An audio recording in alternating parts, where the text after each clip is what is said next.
Live from the Washington, D.C. area, it's the Inside Scoop, Emerald Planet. All the ecology news that our viewers want to know. Now, here's your host, Executive Director of the Emerald Planet, Dr. Sam Lee Hancock. Hello and welcome to the Emerald Planet as we come to you from Washington, D.C. in the United States as we look around the globe in 143 different nations, looking for the technologies, the services, and the products that are making a difference as we move through the 21st century. And also we have to add to that the people that are making a difference as we move through the 21st century, because without the people, without the intellectual properties that they are creating at this time, we'll never be able to take care of the 9 billion souls estimated to be on the planet by 2050.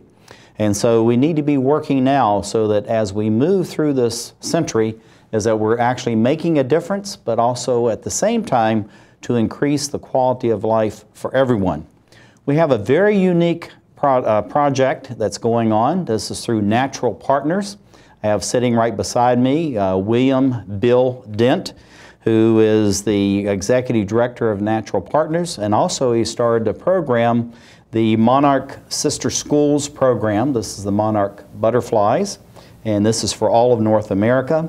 Louise Hill, who's sitting with me, she's a science teacher of the Horace Mann Elementary School in Washington, D.C. And we have coming to us from Mexico by Skype, Jesus Chuco Arriga, who is the coordinator for the Mexico Monarch Sister Schools program, and he's actually located in the Butterfly Biosphere Reserve. That's a lot of description, but we have a lot of people we're getting onto this program, and it's a very exciting program. And Bill, welcome back. Thank you. It's great to be back. It's great to have our Mexican coordinator and the schools down there participating in this program today. Oh, I think it's fantastic. And if we can go ahead and bring up the first slide, because we have some slides that we want to be sharing, as well as we'll bring the coordinator in shortly. Tell us a little bit about the origins of the Monarch Butterfly Sister School program. Okay. Well, when I was the Executive Director of the North American Association for Environmental Education, I became aware of the serious problem of deforestation of their winter habitat. You know, the monarch is unique in making that 2,000-mile journey from southern Canada and this part of the United States all the way down to central Mexico every year. Well, I think this is just phenomenal, Bill, because I know that you've been working on what we call these lily pads, trying to make sure the monarchs can go all the way down to Mexico and then back to Canada during their migration time. And it's just phenomenal what you've actually been able to put together over these few years that you've been doing this. Well, we're trying to make a difference involving young people because they are the future. And through our program, we have them plant habitat gardens with the very things that the monarchs need, those lily pads as you refer them. And they use those gardens as an outdoor classroom. And also they're doing a cultural exchange with the schools in Mexico, which are also doing their part with the winter habitat. So we take care of the reproduction habitat up here in the north, and down there, they're starting to reforest the areas that have been illegally logged over the years. And this next slide shows their migration pattern. Yeah, and we want to bring in Louise, who's sitting over here and very much involved in what's going on. As a science teacher, I know that you actually were teaching the curricula. Then you had a chance to actually go down to Mexico and see this. Through that experience, what were you able to do as far as bringing that experience into the classroom with your children? Well, I have taught monarch butterflies for 12 years. And I thought that that was a wonderful way to expose the kids directly to the life cycle of an insect. And by the kids raising their own larvae in the classroom and then following the whole migration process, they tag them and release them in the fall. And by going to Mexico, they were able to make I was able to make a better connection. Well, I know, and Bill, you were going to bring in about the migration pattern. Let's go back to that slide that we have here, because it's really interesting to see that, because it's just incredible what these butterflies do. Yes. It's a unique phenomenon. Actually, there's a new 3D film. Currently, it's an IMAX film at the Natural History Museum here in Washington. It's also at the Maryland Science Center in the Inner Harbor, and I'm sure many other places on the monarch, because it has this unique migration, some 2,000 miles, even more in the case of the ones that emerge in Canada. And every year, even though it's been 4 generations since the last time the monarchs were there, they end up going to the same groves of trees. And that's the amazing thing. As we'll see in the next segment, it's so predictable. Yeah. Well, it's just absolutely phenomenal what is actually going on. And I understand, Chuco, are you still with us on Skype? Chucho, ¿estás ahí? Sí, bueno. Okay. Welcome, and welcome to Emerald Planet. In working with Mr. Dent's nonprofit, tell us a little bit about the benefits that you see for your local community and the biospace reserve there in Mexico. Chucho, trabajando con este programa de las escuelas hermanas, ¿cuáles son los beneficios para la escuela local ahí y también para la reserva de la biosfera? Bueno, dentro del programa se pretende que los alumnos entiendan la importancia de conservar la biosfera de la mariposa monarca. Okay. Y los beneficios son múltiples. Ellos tienen la posibilidad de construir un vivero para producir árboles. Okay, espera un segundo para que yo pueda traducir. Okay, so in the first place, they understand the life cycle, and they have the opportunity to get involved through the tree nursery that they've created at the school, and other schools will have the same, to begin to produce trees to do the reforestation. And that's really very, very important to have that, because as we know, we need more watershed and more trees in order to enhance the watershed. Yeah. Entonces, como él estaba comentando, es muy importante la reforestación que los viveros posibilitan. ¿Puedes continuar, Chucho? Exacto, en los viveros los niños aprenden a sembrar los árboles, y ya cuando están grandes pues se van a reforestar a la reserva de la mariposa monarca. Okay, entonces, once the trees are big enough, they'll be going with their parents and other community members to do the reforestation. As we said, as you said, all of this work is being done in Mexico within the Monarch Butterfly Biosphere Reserve, which is a UNESCO World Heritage Site, and almost half of the forest has been cut down. Fortunately, through other measures, the deforestation has stopped. Now is the time to involve the communities, which we're doing, that actually own the lands and the forest, to get engaged. And the children, as you can see in this slide, are actually learning how to germinate the seeds to begin the whole process of raising the baby trees. Yeah, well, this is really important. And Chuco, I'm going to ask you one last question. Una última pregunta. Looking at having something that's NAFTA-wide, meaning it has Mexico, the United States, and Canada, what do you see about the benefits of all 3 countries working together on this particular project? Muy bien. Entonces, Dr. Samuel está llamando la atención que realmente la monarca es una mariposa que es un patrimonio natural de los 3 países del NAFTA, sea Canadá, Estados Unidos y México. Entonces, es un símbolo, digamos, de un patrimonio compartido. Entonces, ¿cómo ves tú las posibilidades de intercambio y en general el beneficio de aprovechar este insecto maravilloso para mejorar los contactos entre los países? Bueno, es una oportunidad enorme para unir esfuerzos entre ambos países. Es una forma de que los niños empiecen a conocer y a trabajar en equipo con los niños de Estados Unidos para colaborar y preservar esta mariposa monarca. Okay, entonces, so he said, you know, it's a great opportunity for the children from the United States, ultimately Canada, which we plan to start, and Mexico to work together. And ultimately to be sure that we preserve this migration pattern, which is so unique because it's threatened by the loss of the habitat in the United States, Canada, and in Mexico. We haven't gotten into what's happening here, but the use of the Roundup Ready crops are resulting in the loss of the milkweed, which is vital to their reproduction. Well, Chuko, thank you very much for being with us. You'll be back on another segment, and we thank you for your service and your hard work in Mexico. Muchas gracias, Chucho. Hasta el tercer segmento, cuando continuamos. Luis, talking about your visit down to Mexico and incorporating the many experiences, because we saw a number of the photographs that you had there. How are you actually incorporating this information into the actual classroom sessions that you're having, and also with the gardens that you've planted? On several levels. First, we have developed our own monarch Mariposa garden, and bringing back the pictures and the slides from my trip.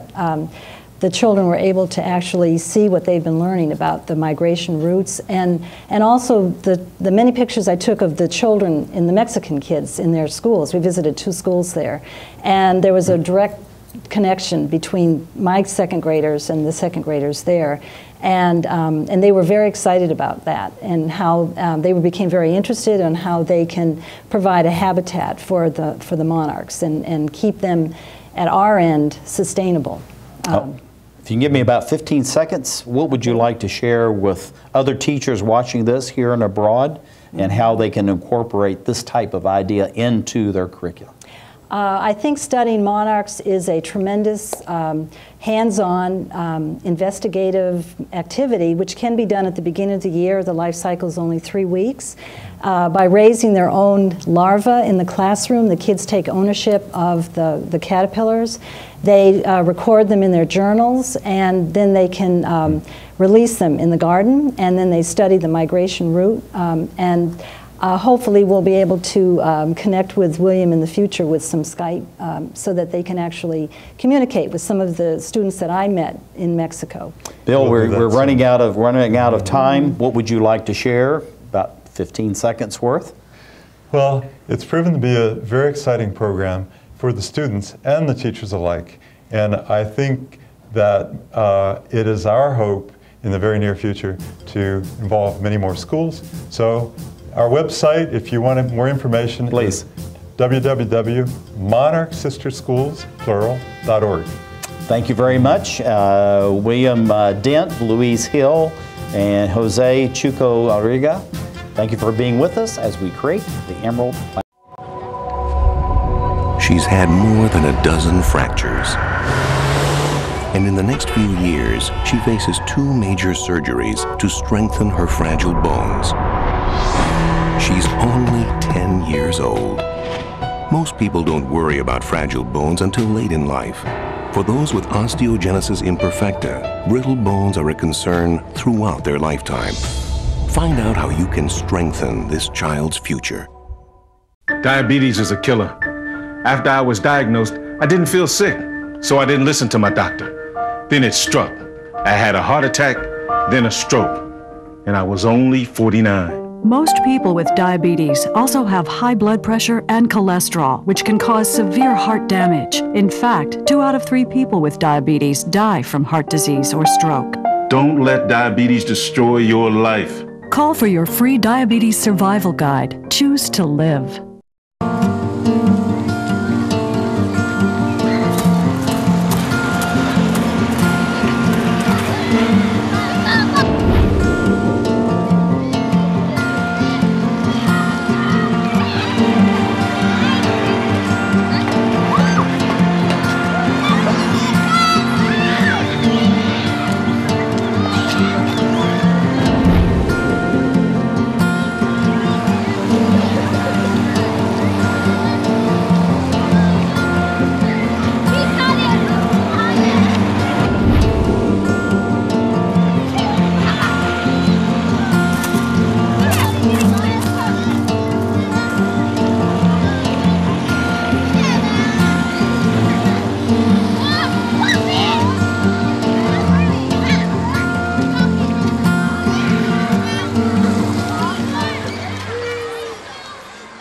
Planet as we come to you from Washington, D.C. in the United States, looking for those 1,000 best practices, the technologies, the service, and the products that are making a difference as we move through the 21st century.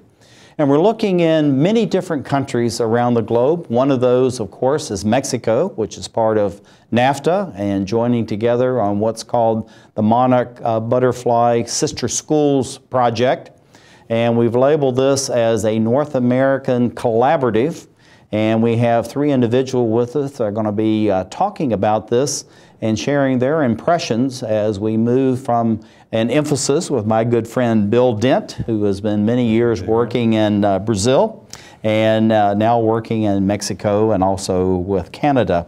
So we have Bill Dent. He's Executive Director of Natural Partners and the North American Monarch Sister Schools Program. Louise Hill, who is a science teacher at Horace Mann Elementary School in Washington, D.C. And then Doug Richards, who is the President and Board of Directors for Natural Partners. And thank you for being here. And we had Bill and Louise on our last segment. So Doug, I'm going to start off with you. Just as working with the Board of Natural Partners, tell us a little bit about Natural Partners, what its focus is, and then we're going to move right to Bill and talk about the Monarch Butterfly Program. Sure, Sam, thank you. Natural Partners really has 2 tremendous programs right now. One involves Brazil and helping restore rainforests and grow trees. The other is, of course, the Monarch program, which focuses on cultural exchange in Mexico and with the United States. And Doug, I'm going to have to, let's move over to Bill. We need to work on your microphone. Bill, tell us a little bit about, I think we need to catch up on Natural Partners, and then we're going to move right into the Monarch Butterfly Program. Okay. Well, as Doug was starting to say, we have 2 great programs. We really started in Brazil. The first is in Brazil. We're working with the Atlantic rainforest, which is Brazil's other rainforest. Everybody knows the Amazon. And most recently, we've undertaken a new initiative for this, tied in with the 2016 Olympics. They made an Olympic commitment to plant 24 million trees, and we're part of that 24 million trees. 24 million. That is a lot of trees. That's right.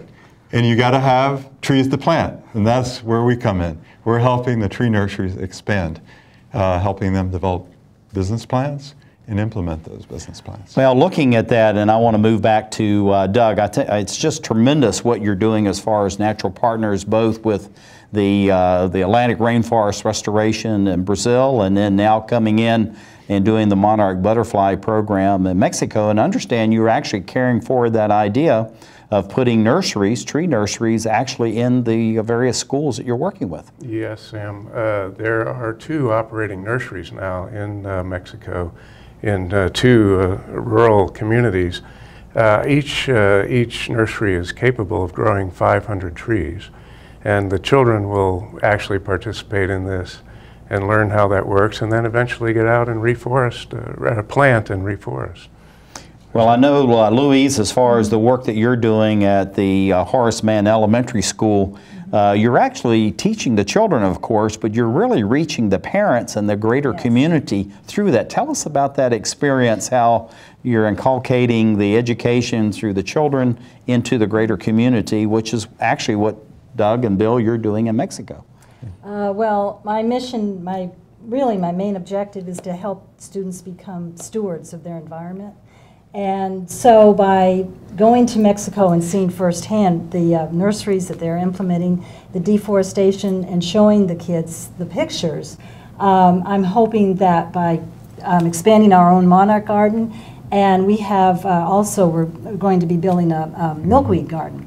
And so the kids doing this at school, hopefully they'll go home and want to start a garden at their home in their backyard and show their parents that making habitats is the most crucial thing, and that losing habitats is the one problem we're having with monarchs and milkweed as well. Well, Bill, I know that you've been very active in organizing tours down into Mexico, and this is something that's going to extend over the years in the future. What are the benefits you think of taking people from the United States there? And I know in the future you plan to bring people from Mexico up to the United States. That's right.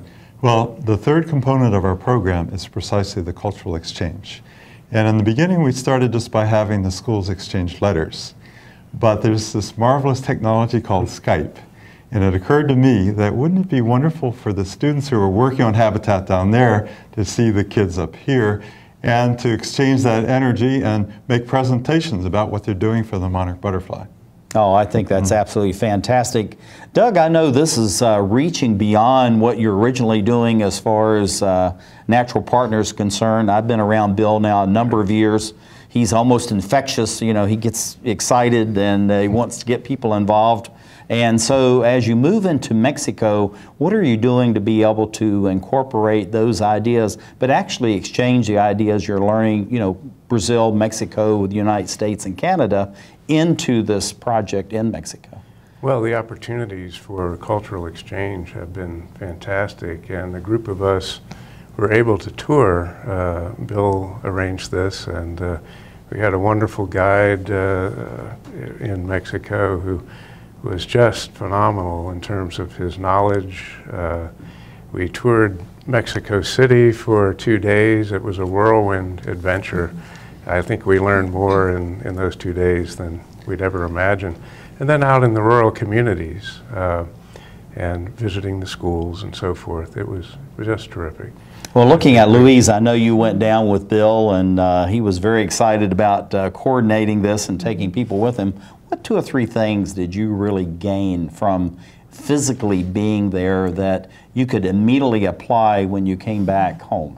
One of the biggest connections that I made was with the children in the schools. And being able to, I don't speak Spanish, but that wasn't necessary, because being in the classrooms, taking pictures of them, and seeing their excitement, and bringing that back to Washington to my own students. They saw children their own age living so close to these monarch sanctuaries, and that was very exciting. The cultural aspect of it, bringing that back to the students and showing that to them.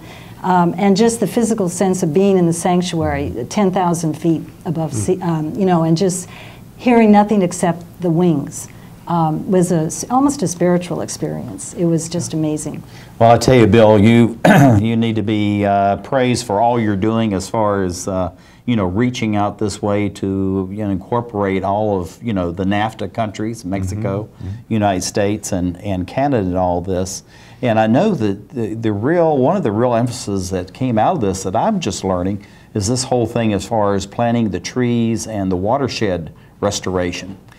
Tell us about some of the benefits of actually restoring the watershed and how that's going to impact the monarchs.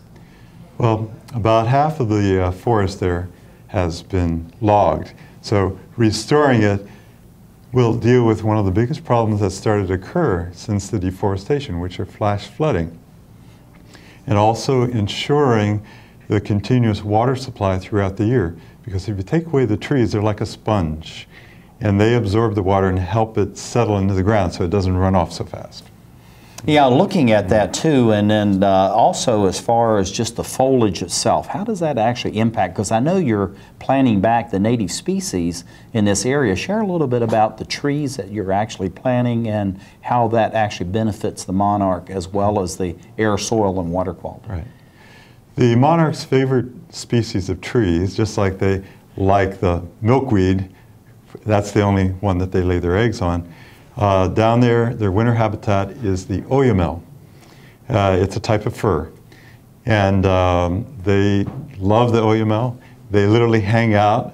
We'll probably have an image a little later on the screen of what it looks like. And they literally cover the branches and the trunks.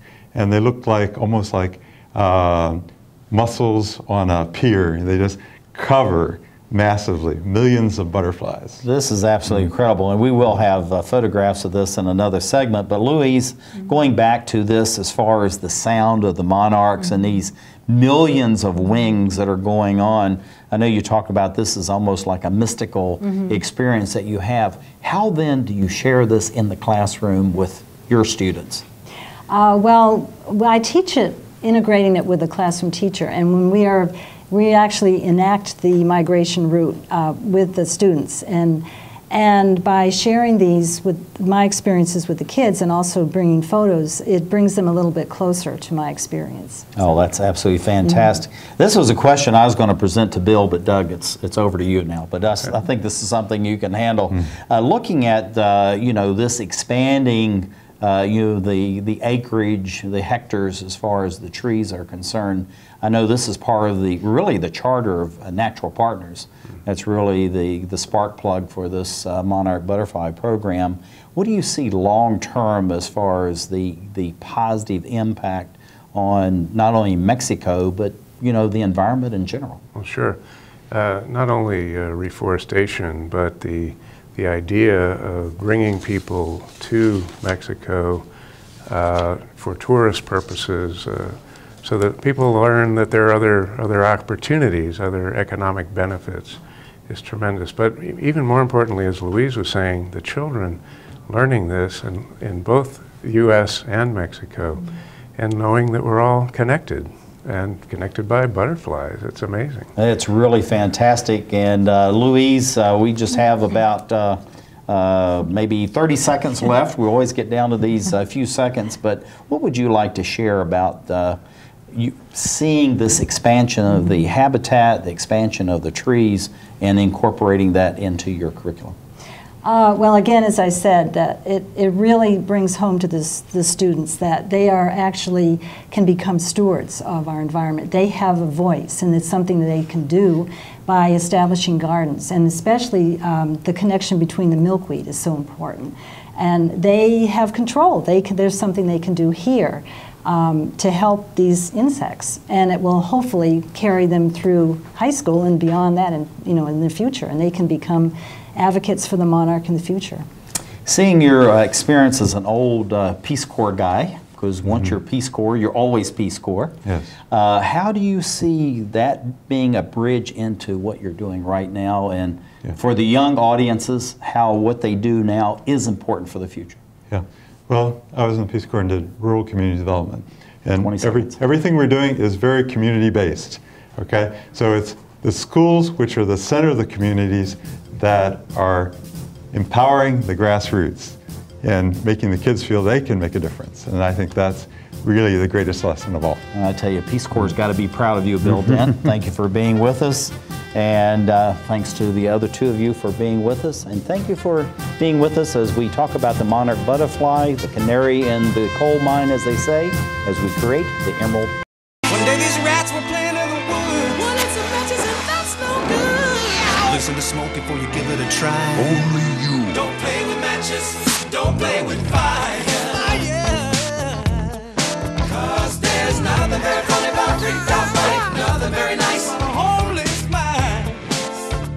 So if a gorgeous force is what you desire, don't play with matches. Don't play with fire. Only you can prevent wildfires. Fire. Why don't you just wash your car at home? When I wash my car, everything runs down the street and down into the storm drains. With all the chemicals in the soaps and waxes, the last thing I want to do is poison my own drinking water. At least here, it's all contained and recycled on site. That's why I also take my car in for oil changes instead of doing it myself. I might take a chance on spilling stuff. You know what the best part is? What? More time to kick back and watch the game. How far would you go to protect the planet? I want you to build an ark. Here we go. Okay, that's good. Oh, okay. Ow! Maybe there's another way. People! The flood is imminent! Is it too much to ask for a little precipitation? Go to fightglobalwarming.com to find out what you and your community can do to reduce global warming pollution.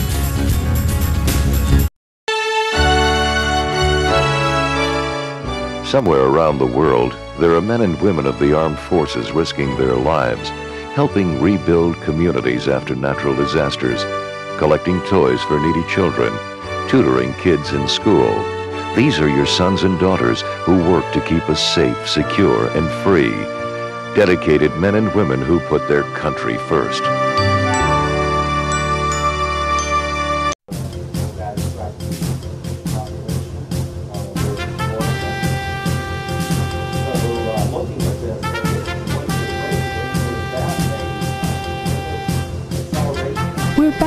to the Inside Scoop Emerald Planet.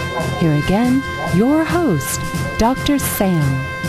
Hello and welcome to the Emerald Planet as we come to you from Washington, D.C. in the United States, and also we're coming to you from the biosphere for the monarch butterfly in Mexico. So we really have two locations on this particular program. I have sitting beside me Steve Dingledine, who is the 5th grade teacher, and along with Alexander Ash and Shauna Grant that are here. This is Shauna, this is Alexander. And then also coming in from Mexico by Skype is Yesu Chuco Rigia. He's the coordinator for the Mexico Monarch Sister Schools program. And Chuco, welcome to the United States and welcome to the Emerald Planet. Bienvenido, Chucho. Gracias. Glad to have you here. We're going to start off with, actually I want to start off with the students. How's that? Alexander, tell us a little bit about what you're learning as far as the monarch butterfly program is concerned. So what we've been doing, we've been looking at the butterflies a lot, and then we've watched them as they've gone into their eggs, to the caterpillars, all the way to the chrysalises, to their butterflies too. I tell you, I just think it's absolutely fantastic what you're doing and learning, because you're learning not only just about the butterfly itself, but talking about the biology, the environment, and all these things. Shauna, this must be exciting for you. Bring the microphone, class. And how exciting is it? Are you enjoying watching the butterflies and being part of watching them mature and become actual butterflies from the larvae? You got to say more than that. I like animals, and I like how they grow, and I like watching from day one to when we have to set them free. Oh, that's absolutely fantastic. And Steve, you got to be very excited about the students that you have, and I know you were talking with them very intently right before we came on. Tell us some of the things that you're actually sharing with them that you would like to get across to our domestic and international audiences. Well, one of the big things, Dr. Sam, is that experiential learning is so important. A lot of public education right now is test-driven, and for the kids to have an opportunity to actually observe life cycles and really get involved in nature, that's what gets me excited, and that's what gets them excited. Well, we have Bill William Dent sitting over here. He's going to be the translator. And you can see we have the students, and we have Chuco from Mexico. So hello to everyone in Mexico. Hola todo el mundo en México. Hola, hola, hola. Glad to have you. Tell us through your director there some of the things that you're learning about monarch butterflies in your biosphere. Okay. Por favor, cuéntenos un poco sobre lo que han aprendido sobre la mariposa monarca ahí en la reserva de la biosfera.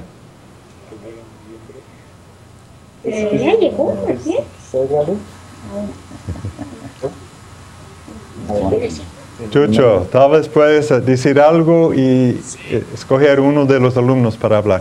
A ver, perdón, ¿qué vas a hablar? ¿Qué te voy diciendo? Mi nombre es Gabriel. Mi nombre es Gabriel. Y yo sé de la mariposa monarca.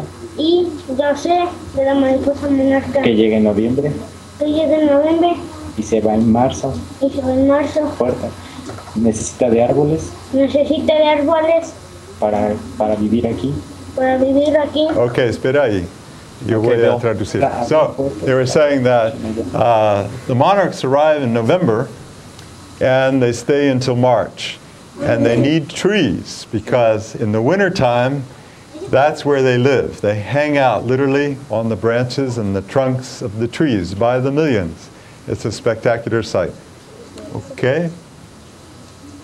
Looking at what you're doing as far as in your local community in Mexico, what do you see as the benefits? And I'm going to direct this to Chuco himself. Chucho, una pregunta para ti. ¿Cuáles son los beneficios del programa para la escuela y la comunidad? Bueno, para la escuela, aparte de que se les imparten talleres de suma importancia para los niños, talleres de educación ambiental, donde se les da a conocer la importancia de la mariposa monarca. Okay.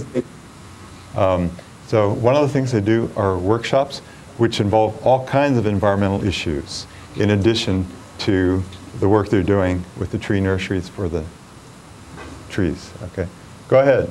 Puede continuar. Para la comunidad, los niños aprenden cómo producir los árboles y aprenden la importancia de cuidar nuestros bosques, y por ello mismo se nos brinda un poco más de árbol para ir a reforestar. Entendemos la parte de que tenemos que cuidarla, tenemos que preservarla. A la escuela también se le otorga la oportunidad de conocer a niños de Estados Unidos que también hacen algo para cuidar la mariposa monarca. Oh, muy bien. So another important thing for the community, what's so important is that the children are having the opportunity to learn how to raise trees, okay? And they're also developing a new sense of consciousness about the importance of preserving the trees and maintaining the forest. I think this is absolutely fantastic. Steve, looking at what you're doing as far as with Alexander and Shauna, what types of parallel ideas and information are you sharing with them? And then we're going to reconfirm that with them. So. Right, well the big thing is the establishment of the habitat. And with Bill's help and the help of a lot of other partners, we now have a habitat in which supports the beginning stages of the monarch butterfly life. The big thing is having milkweed, an ample supply of milkweed.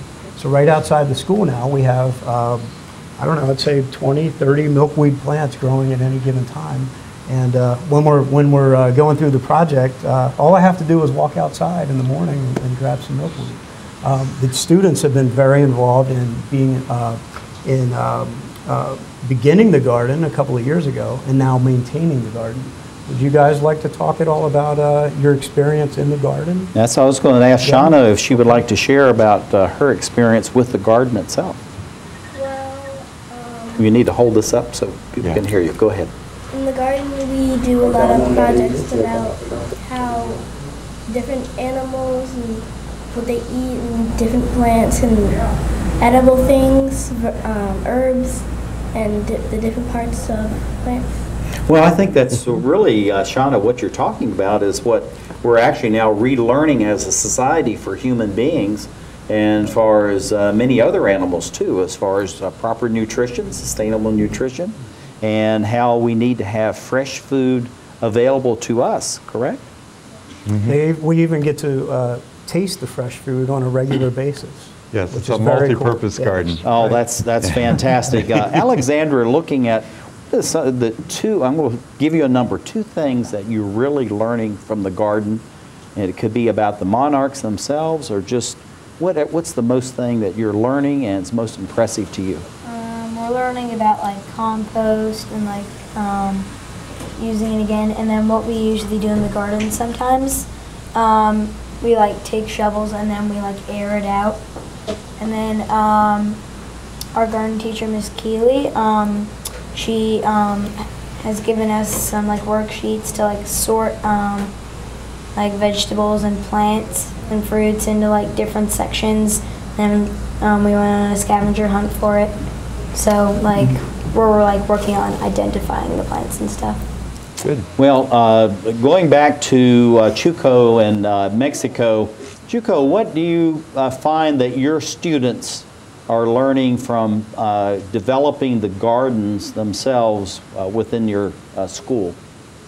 Chucho, la pregunta es, ¿qué están aprendiendo los alumnos ahí de trabajar en el vivero y tal vez tener un jardín, un huerto? Ok, los niños están aprendiendo a lo que es germinar, trasplantar, abonar y hacer crecer al árbol. Eso es en cuanto al vivero.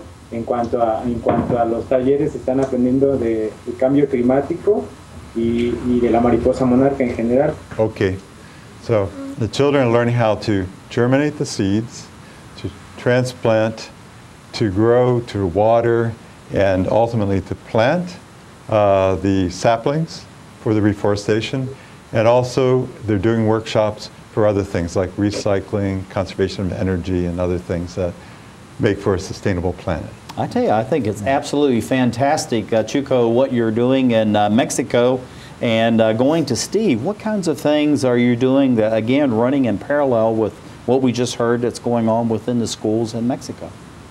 Well, once again, just focusing on providing, I think, the support for the monarch butterfly. It's a big project going on all over Eastern America, or Eastern United States, and we're just one tiny part of that, but it's, for us, we're able to make a great contribution. I think it's just wonderful for the kids to be able to understand just the importance of the habitat. It's a simple idea, but very powerful. Bill asked Chuco if he could just share, we only have a few seconds left, it's just what does he see for the future? Chucho, terminando la sesión, ¿qué ves para el futuro? ¿Cuáles son los planes ahí, como la escuela secundaria? Puedes hablar. Con los planes, bueno, se pretende ampliar el programa a más escuelas, que más niños tengan intercambios con escuelas de Estados Unidos, hacer más viveros para hacer más reforestaciones. Todas las escuelas están cerca de un santuario, de una mariposa, de la mariposa monarca aquí. Entonces es muy importante que todas las escuelas tengan este apoyo, y pues la idea es abarcar muchas escuelas. Okay, so the plan is, and indeed it is, to expand the program. We're going to start working with secondary schools as well as primary schools in Mexico. They need the support so that they can create the tree nurseries on the premises, do the reforestation program, and the other kind of environmental workshops. Shauna, we have to be quick. What would you like to say to the students in Mexico? I'm looking forward to going there and meeting all of you. Wonderful. Alexander, got to be quick, 5 seconds. Hope they have like good luck with the trees and stuff, and hope they see a bunch of monarchs there. And thank you very much for being with us as we create the Emerald Planet. This year, 28,000 Americans will be diagnosed with oral cancer. Every year, 7,000 Americans die of oral cancer. I'm Eva Cohen, and I'm an oral cancer survivor. I didn't fit the profile. I didn't smoke or drink. I had no family history of cancer, no family history of cancer. I was 31 years old. 31 years old. I went to see my dentist about a sore in my mouth that wouldn't heal. It was oral cancer. I had to have a radical neck dissection and a portion of my tongue reconstructed. I didn't know if I was going to live or die. I'm Surgeon General Richard Carmona.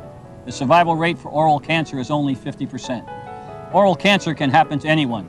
If you have a sore or lesion in your mouth that doesn't heal within 2 weeks, see your dentist.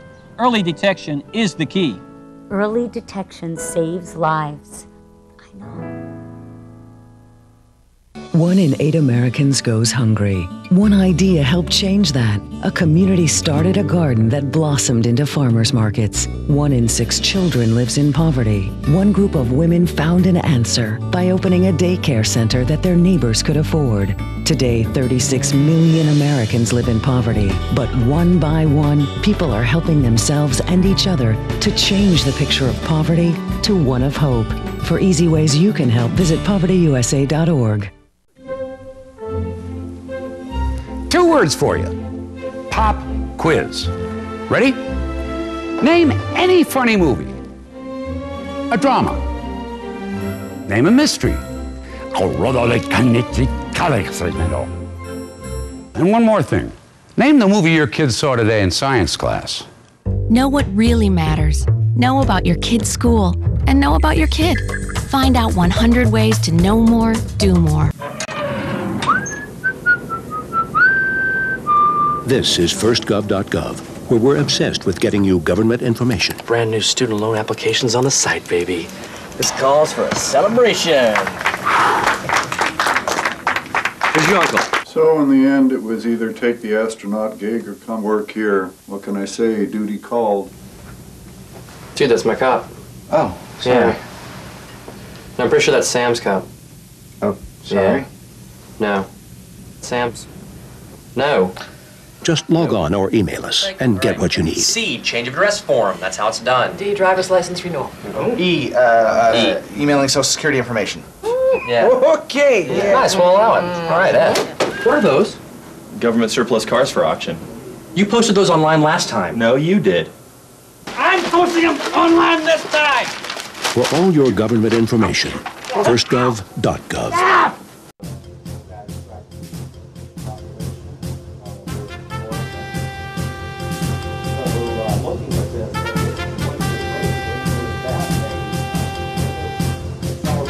We're back to the Inside Scoop Emerald Planet. Here again, your host, Dr. Hello and welcome to the Emerald Planet as we look around the globe in 143 different nations looking for the technologies, the services, and the products that are making a difference.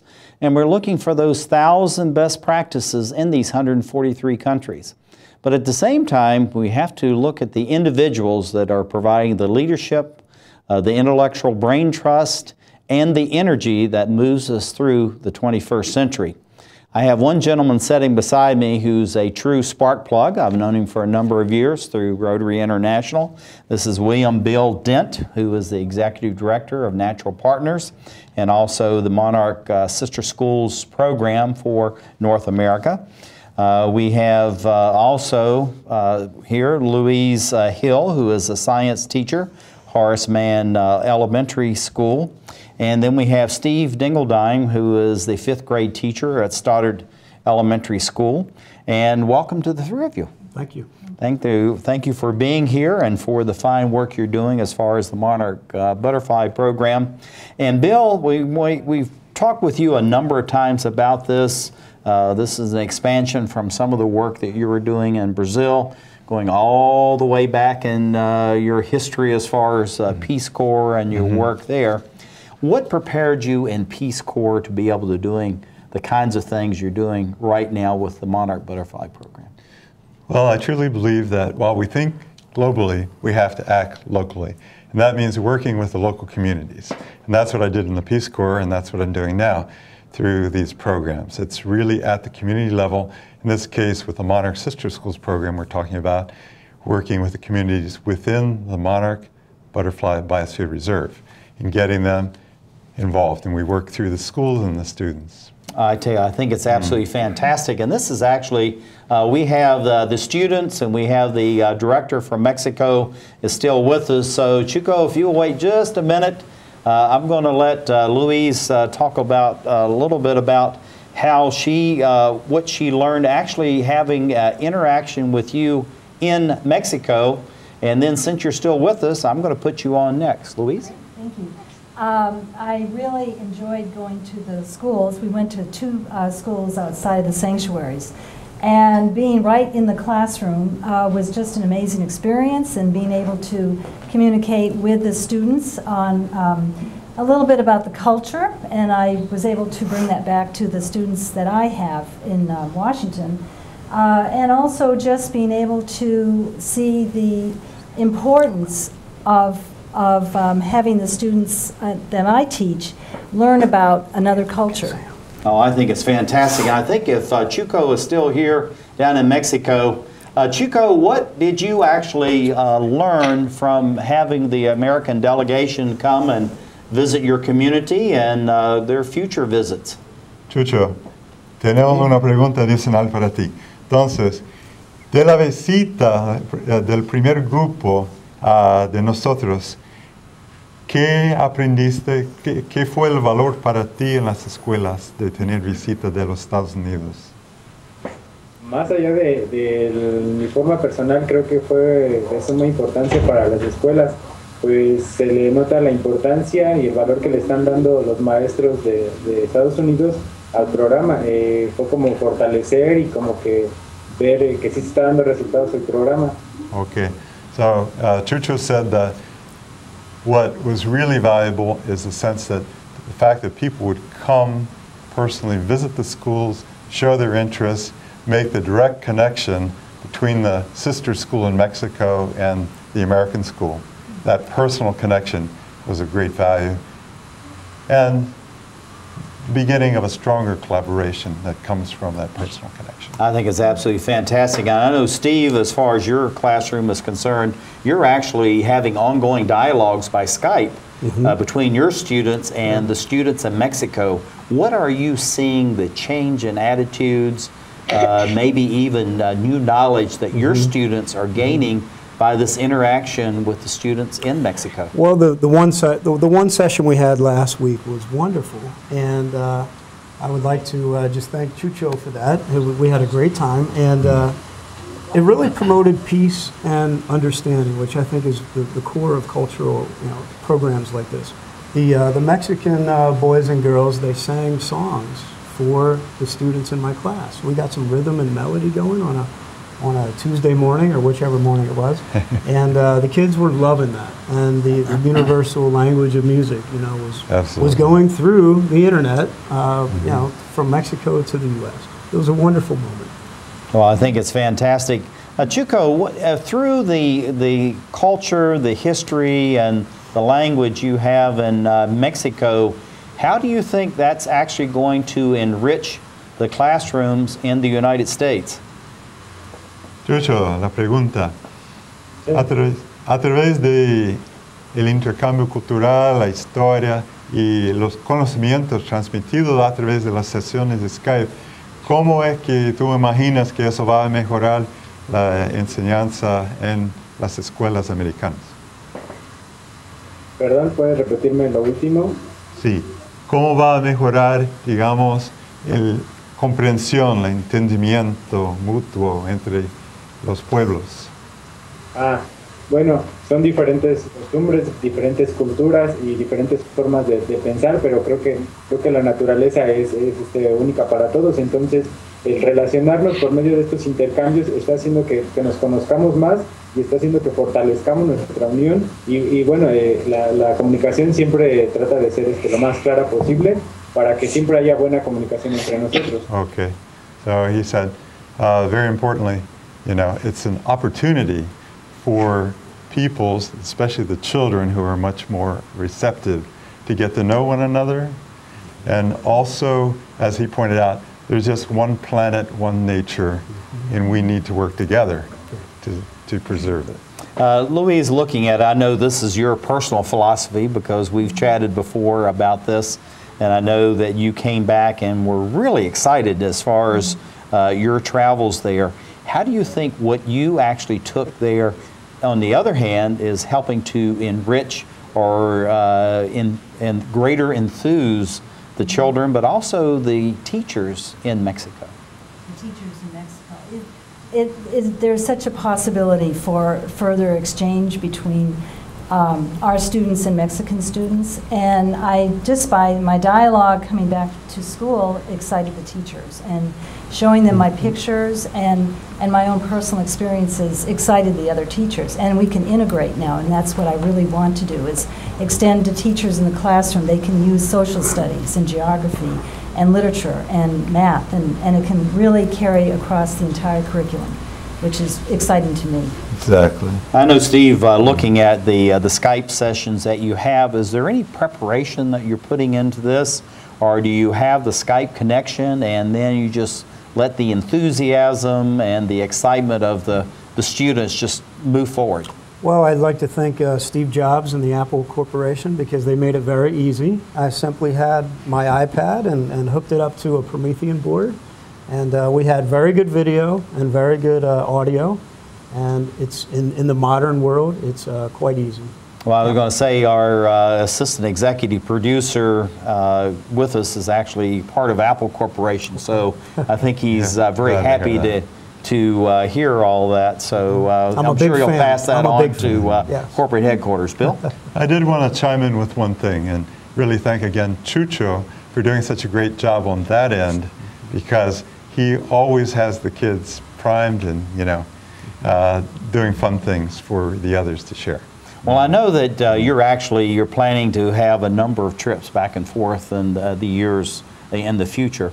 Yeah. What kinds of things, now that you've had several trips there and that experience, what do you think needs to be added to or enhanced as far as to expand the learning among the teachers, the people going from here, and the students and the faculty members in Mexico? Just getting more schools involved in going, number one, and also having some of the Mexican teachers ultimately come up and visit. And that's something that we're already talking about. Chuco, and looking at inviting the Mexican teachers and maybe in the future the students from there, how would you prepare them to get ready to come so that they actually can be sharing with the students and the teachers in Washington, D.C. and the other sister schools that will evolve in the future? Chucho, otra pregunta. Estamos pensando en la posibilidad del intercambio, incluir la venida de maestros y alumnos mexicanos para los Estados Unidos. ¿Cuáles serían las preparaciones necesarias para eso, fuera de la parte del dinero? Bueno, pues, el permiso, la visa para tanto los alumnos como los maestros y bueno, ellos están en la mayor disposición de compartir estas experiencias tanto allá como aquí. Entonces lo más importante sería la visa y el pasaporte. Okay, the most important thing would be the passport and the visa. Not everybody already has a passport ready to go, okay? Well, one of the things, and this is back to Chuco, as far as how do you think the visits that have been made to your schools there has actually benefited your teachers? Pregunta, ¿cómo es que la visita por parte de las maestras de aquí ha beneficiado los maestros ahí en las escuelas?